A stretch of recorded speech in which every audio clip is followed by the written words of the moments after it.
สวัสดีทุกคนเนาะมื้อนี้มาพบกับช่องเบโกสินวงศ์นาชัยเนาะอีกเช่นเคยเนาะทาง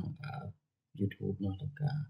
โกเบอินไซต์ทางเฟซบุ๊กเนาะแล้วก็ทาง TikTok ด้วยกันมื้อนี้จะพาทุกคนมาเปลี่ยนภาษาอยู่ใน Microsoft Word เนาะหรือว่า Word ที่เรานำใช้กันเนาะตัวอย่างว่าเราใช้เป็นภาษาไทยบ่หรือภาษาอันอื่นเนาะก็ตามแต่เนาะที่ว่าเราอยากได้เป็นภาษาอังกฤษเนาะก็สามารถเปลี่ยนแปลงได้เนาะ และมื้อนี้จะพาทุกคนมาจะให้ทุกคนเบิ่งตัวอย่างได้เลยให้ทุกคนเข้าไปที่Microsoft Word แล้วเนาะหรือว่าเข้าไปที่ Word นั่นเองเนาะจากนั้นให้ทุกคนเข้าไปตัวเอกสารนี่เนาะเอกสารเปล่านี่เนาะก็คือตัวไฟล์ออกแบบอิหยังเนาะตัวมี insert อิหยังนี่มันสิเป็นภาษาไทยเนาะก็ให้ทุกคนเปลี่ยนเป็นภาษาที่ต้องการเนาะก็คือตัวอย่างว่าจะเป็นภาษาอิหยังก็ตามแต่เนาะที่บ่แม่นภาษาอังกฤษเนาะ ถ้าหากทุกคนอยากเปลี่ยนเนาะก็ให้ทุกคนเข้าไปที่ไฟล์เนาะให้ทุกคนเบิ่งตัวอย่างก่อนเนาะนี่ตัวอย่างนี้เนาะมันจะเป็นภาษาไทยทั้งเบิดเนาะโอเคเนาะอืมถ้าหากทุกคนอยากเปลี่ยนนะก็ให้ทุกคนเข้าไปที่ไฟล์นี่เนาะคันเป็นภาษาอังกฤษมันก็บอกว่าไฟล์เนาะก็ให้ทุกคนเข้าไปที่ไฟล์นี้และก็ให้ทุกคนเข้าไปที่ตัวเลือกเนาะภาษาอังกฤษก็จะเป็น option หนึ่งประมาณนี้ จากนั้นแล้วให้ทุกคนเข้าไปที่ภาษาเนาะตัวนี้ภาษามันเป็นภาษาอังกฤษมันก็สิบอกว่า language เนาะประมาณเข้าไปที่ภาษานี้จากนั้นเนาะตอนนี้ข้อยได้เพิ่มแล้วข้อยได้เพิ่มเป็นภาษาอังกฤษแล้วเนาะก็คือตัวนี้เนาะ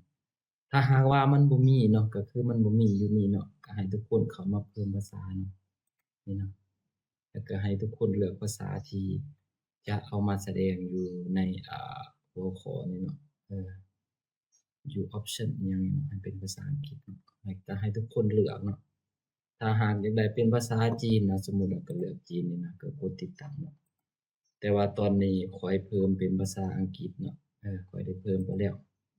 มันก็คือมาอยู่วันนี้เนาะข้อยได้เพิ่มไว้แล้วถ้าหากอยากให้มันขึ้นไปแสดงอยู่นี่เป็นภาษาอังกฤษเนาะก็ให้ทุกคนติ๊กใส่ภาษาที่เราได้เลือกมานี่เนาะในช่องเพิ่มภาษานี่แล้วก็เลือกใส่ตัวที่เราเอามานี่เนาะก็คือภาษาอังกฤษเนาะ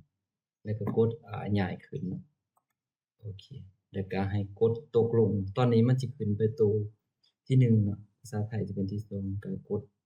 ตกลงแล้วก็ตกลงอีกบานหนึ่งหลังจากนั้นเนาะมันก็ยังบ่ทันได้เปลี่ยนแปลงเทื่อเนาะ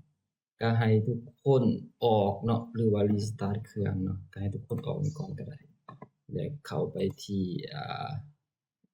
restart เครื่องเนาะหรือว่าปิดเครื่องนั่นเองเนาะก็ให้ทุกคนเข้าไปที่กดที่ start เนาะแล้ว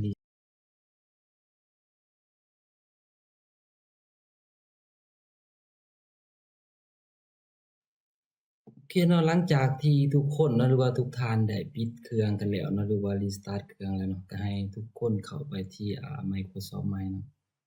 เมื่อกี้มันจะเป็นภาษาภาษาไทยเนาะตอนนี้ข้อยได้เปลี่ยนเป็นภาษาอังกฤษแล้วเนาะก็ให้ทุกคนเข้าไปใหม่นี่เนาะ ตัวinsert อิหยังเนาะไฟล์ home อิหยังนี่มันก็สิมาเป็นภาษาอังกฤษแล้วเนาะนี่เนาะให้ทุกคนเข้าไปที่ไฟล์ใหม่เนาะถ้าหากอยากเปลี่ยนเป็นภาษาไทยคืนเนาะก็เข้าไปที่ option แล้วก็เข้าไปที่language นี่เนาะแล้วก็เอาภาษาไทยขึ้นเนาะแล้วก็กดโอเคคือเก่าเนาะถ้าหากทุกคนอยากได้เป็นภาษาไทยเนาะหรือว่าเป็นภาษาอื่นๆเนาะโอเคเนาะสำหรับคลิปวิดีโอนี้เนาะก็ได้สิ้นสุดลงเพียงเท่านี้เนาะอ่า ถ้าหากท่านใดคิดว่าเป็นประโยชน์เนาะสำหรับทานก็ช่วยกดไลค์กดแชร์เพื่อเป็นกำลังใจเนาะสำหรับวันนี้ก็ต้องกล่าวคำว่าสบายดีครับขอขอบใจ